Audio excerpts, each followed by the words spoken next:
여러분 안녕하십니까?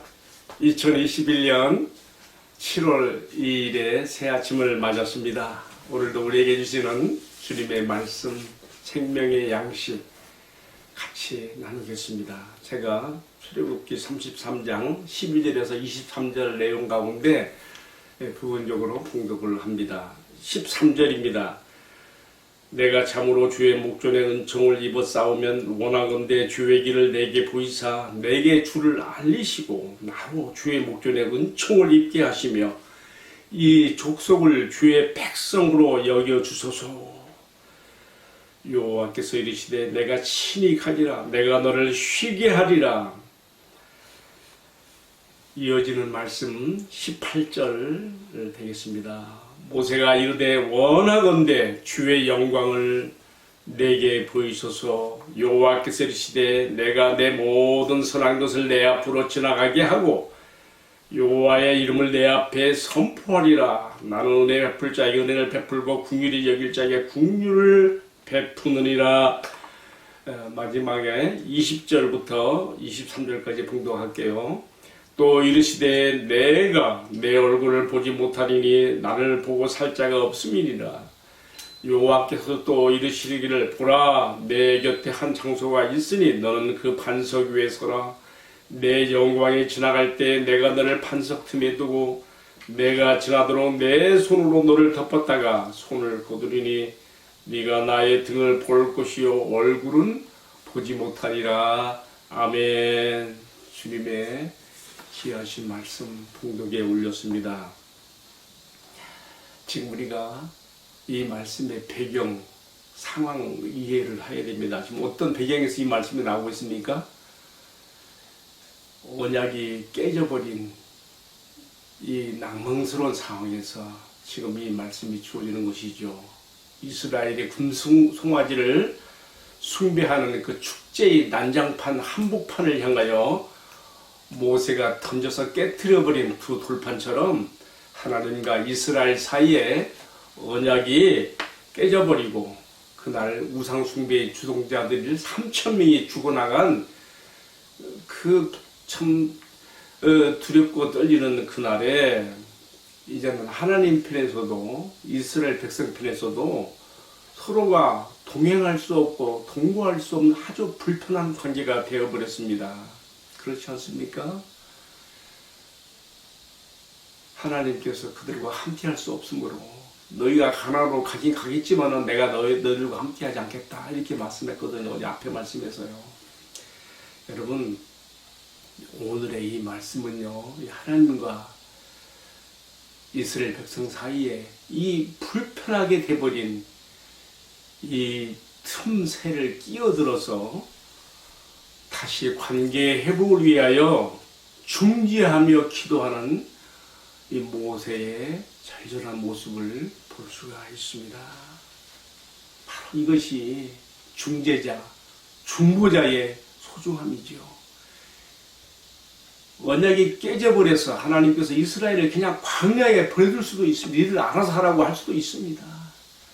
그러나 다시금 깨어진 언약을 회복하며 다시금 하나님의 사랑을 돌이키고 다시 이스라엘을 주의 백성으로 여기시게 하는 이 관계 회복을 위해서 지금 모세가 이 틈새를 끼어들어서 하나님의 마음을 달래듯 하나님의 눈물을 씻겨드리듯 지금 하나님의 마음을 다시금 주의 백성 이스라엘에게 돌이키게 하는 간청의 중보기도를 오늘의 말씀에서 보여주고 있는 것이죠.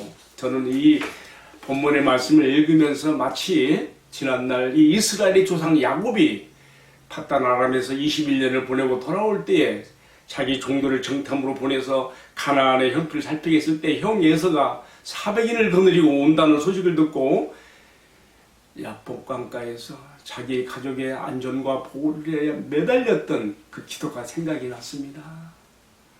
목숨을 건 기도. 여러분 그때 야복강가에서 야곱이 씨름했던 기도에 씨름을 했던 그 대상이 누구십니까? 하나님이십니다. 하나님을 보고 살 자가 없기 때문에 새벽이 되어갈 때 나를 가게 하라 했을 때 내게 축복해 주지 아니하시면 내가 가게 할 수 없나이라고 막 붙들고 매달리고 늘어질 때에 한두 뼈를 쳐서라도 놓게 하시고 이스라엘이라고 야곱을 이스라엘이라고 축복해 주셨습니다. 그 야곱이 하나님께 철저하게 매달렸던 그 기도를 떠올리는 지금 모세의 중보기도를 보게 되는 것입니다. 그때 하나님께서 자신을 보고 살 자가 없기 때문에 새벽녘이 되어갈 때에 야곱의 환도뼈를 쳐서라도 이렇게 떠나가시면서 축복하신 것을 볼 수가 있죠. 약복강에서 드렸던 그 야곱의 절절한 기도를 떠올리게 하는 이 모세의 기도.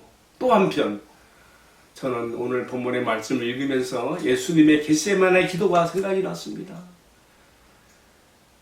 자기 백성의 택한 백성들의 죄가 사함받고 구속함을 얻게 하시기 위해서 예수님께서 자기 자신을 십자가의 제물로 내놓기로 결단하시는 그 겟세마네 기도의 동산에서 땀방울이 핏방울이 되도록 기도했던 그 철저한 기도처럼 모세는 지금 내 이름을 주의 책에서 생명책에서 지워버려 주시더라도 이 백성을 죄악을 용서해 주시고 다시금 관계를 언약의 관계를 회복해 주시기를 기도하고 있는 것이죠. 오늘 말씀 읽으면서요 정말 제 가슴을 후벼 파듯 가장 강하게 닿아진 말씀은요 몇 절인가면요 13절에 나오는 말씀인데 이 족속을 주의 백성으로 여겨주시옵소서. 주여 이 백성을 버리지 마옵소서. 이 백성을 주의 백성으로 주의 것으로 주의 소유로 주님이 함께하시고 이끄시는 주의 백성으로 여기소서.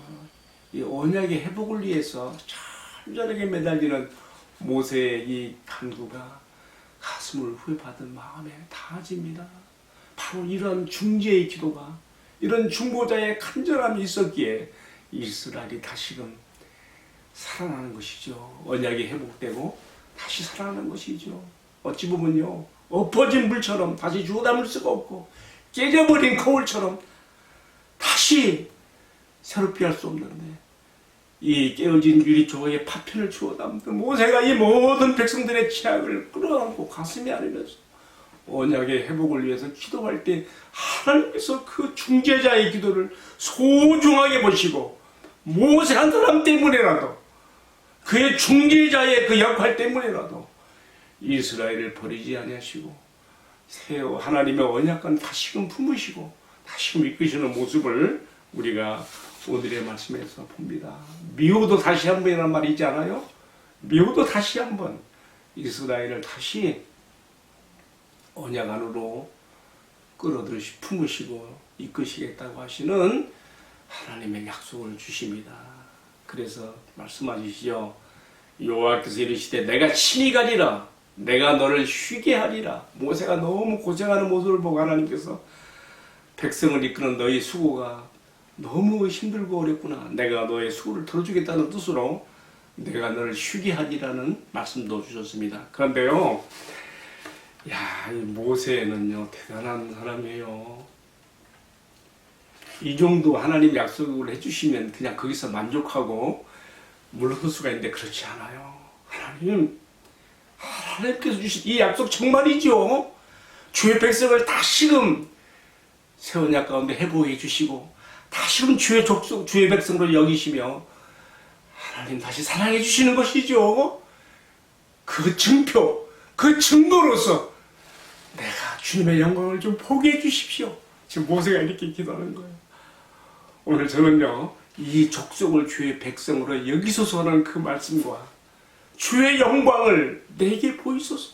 원컨대 주의 영광을 내게 보이소서. 물론 모세가 개인적으로 너무 힘들고 고통스럽고 정말 너무나 마음에 위로가 필요해서 이렇게 할 수도 있었지만은 더 깊이 들어가면 방금 저에게 주셨던 그 약속, 이 백성을 버리지 않고 새 언약 가운데 다시금 들어오게 만들어주겠다는 그 약속의 증표로서 원컨대 주의 영광을 나에게 보여주시오. 이 역사의 약속에 대한 확증을, 증표를 주십시오 하시는 걸로 이해하게 됩니다.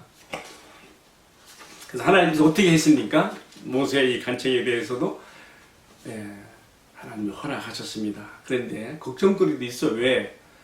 하나님의 얼굴을 보고 하나님의 영광을 보고 살자가 없기 때문에 하나님께서 주의사항을 주시죠. 내가 너에게 나의 영광을 보여주겠지만, 나를 보여주겠지만은, 그러나 나를 보고 살자가 없기 때문에 어떻게 하겠다 했어요? 넌 나의 등만을 볼 것이다. 여러분, 등만 본다는 말은요, 우리가 하나님께서 신인 동용설에 입각해서 지금 인간이 이해할 수 있는 표현을 쓰신 건데, 다른 말로 하면 나의 영광이 지나가는 그 후광을 네가 볼 것이라는 그 말씀이죠. 그래서 어떻게 되었습니까? 이어지는 34장의 말씀은요, 바로 하나님께서 이 점을 실현시키고 있습니다. 다시금 깨어진 언약을 다시 회복시키는 표시로서 너는 내가 너에게 수술 언약의 내용을 기록할 두 돌판을 다시 만들어서 가지고 산으로 올라오라. 그렇게 하시고 내가 너에게 지정하는 그 산의 그 바위 위에 서라. 내 영광이 지나가게 될 때에 내가 너를 바위 틈에 내 손으로 너를 덮어서 그 영광이 지나간 그 후광을 네가 보게 되리라. 이렇게 하시고 이어지는 34장 내일 말씀인데요. 하나님께서 그대로 실현을 하셨습니다. 이것으로서 깨어진 언약은 다시금 회복이 되었고 모세도 백성을 이끌어가는 중재자로서 지도자로서의 그 고통을 하나님의 위로로 가운데 다시금 회복하는 것을 보게 되어집니다. 저는 오늘 이 말씀을 읽으면서요, 호렙산 그 바위 위 그리고 바위 틈 동물에 대한 또 관심도 갖게 되는데요. 바로 모세의 시대로부터 700여 년이 지난 이후에 엘리야가 똑같은 모세가 섰던 그 바위 틈 동굴로 찾아가는 것을 볼 수가 있습니다. 모세는 깨어진 이 언약을 회복하기 위한 중재의 기도를 드리는 자로서 그에 찾아갔다 하면 불의 사자 엘리야는 반대예요. 이미 온 이스라엘이 바알 신앙에 기울어졌던 그 아방식 그 시대에 바알 우상 숭배가 절정에 달했던 그 시대에 이스라엘에 대한 고발을 위해서 심판을 위해서 하나님께서 어떻게 역사의 새 판을 짜실 것인가에 대한 큰 질문을 위해서 엘리야가 다시금 그 호렙산 모세가 섰던 그 바위 동굴로 찾아가는 것을 볼 수가 있고요. 이제 신약에 와서 예수님은 다시 이것을 회복하고 갱신하시는 중보자로 쓰는 것을 볼 수 있어요. 그러니까 구속 역사의 순서에서 모세, 엘리야, 예수님이 매우 중요한 하나의 시프트, 하나의 전환점들이 됩니다. 예수님이 그 십자가 달리시기 전에 변화산상에 가서 용모가 변화되시면서 영광 가운데 계시면서 누굴 만나요? 모세와 엘리야와 예수님이 만나서 예수님의 구속사역을 완성하는 별세에 대해서 서로 의논하지 않습니까? 왜 그때 이렇게 모세가 등장하고 엘리야가 등장하고 예수님이 더불어 함께 대화하시는가? 다 이런 역사적인 구속 역사의 배경에서 우리가 이해를 할 필요가 있는 것입니다. 이제 오늘의 말씀을 마감하면서요, 정말 제 마음속에 감동의 물결로 닿아지는 것은요, 아까도 말씀드린 것처럼 모세의 절절한 중보 기도의 모습입니다. 이스라엘의 금송아지 숭배로 말미암아 하나님의 언약은 깨어졌고 엎어진 물처럼 깨어진 거울의 유리 조각처럼 돼버린 이 상황에서 다시 관계 회복을 위하여 기도하는 이 모세의 기도를 통해서 하나님께서 이스라엘을 버리지 아니하시고 다시 그의 언약 가운데로 불러들이시는 그 약속, 은혜를 우리가 여기서 보는데 바로 이 점이 훗날 우리에게 오시는 우리의 진정한 중보자 예수님의 대제사장적인 기도를 떠올리게 하는 장면입니다. 여러분, 요한복음 17장은요, 예수님께서 자신의 목숨을 희생의 제물로, 화목의 제물로 하나님 아버지 앞에 십자가에 내놓으시는 결단을 하시면서 주의 백성, 그의 택한 백성들의 구원을 위해서 기도하는 내용이 소개되어 있지 않습니까? 바로 모세의 오늘 말씀에 나오는 모세의 절절한 중보자의 기도는 장차 우리에게 오실 우리의 중보자 예수님의 대제사장적인 중보기도를 떠올리게 한다는 점 우리가 마음에 새기면서 오늘의 본문을 이해하면 좋겠다 생각을 하게 됩니다. 그리고 이 모든 상황 가운데 내재하시며 이런 중보자의 중재적인 기도와 간청을 통하여 우리 죄를 용서하시고 용납하시며 새 언약의 백성으로 세워주시는 우리 하나님 아버지의 놀라운 사랑을 오늘 본문의 말씀에서 모세를 통하여 예수님을 우리가 바라보면서 주님 앞에 드리게 되는 것입니다. 기도하겠습니다.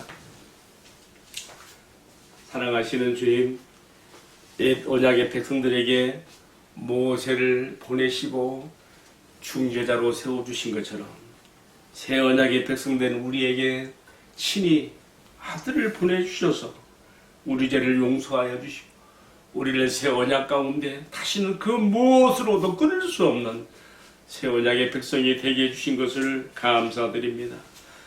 하늘을 두루마리 삼고 바다를 먹물로 삼아서 이 사랑과 이 은혜를 다 기록한다 하여도 쓸 수 없는 이 놀라운 주님의 은혜와 사랑을 나의 평생에 우리들의 평생에 늘 잊지 않고 감사하며 찬양하는 주님의 천국의 자녀들이 백성들이 될 수 있도록 은혜를 베풀어 주옵소서. 이 모든 말씀을 우리의 진정한 중보자가 되시는 우리의 구원자 되시는 존귀하신 우리 주님 예수 그리스도의 이름을 받들어 기도 올리옵나이다. 아멘.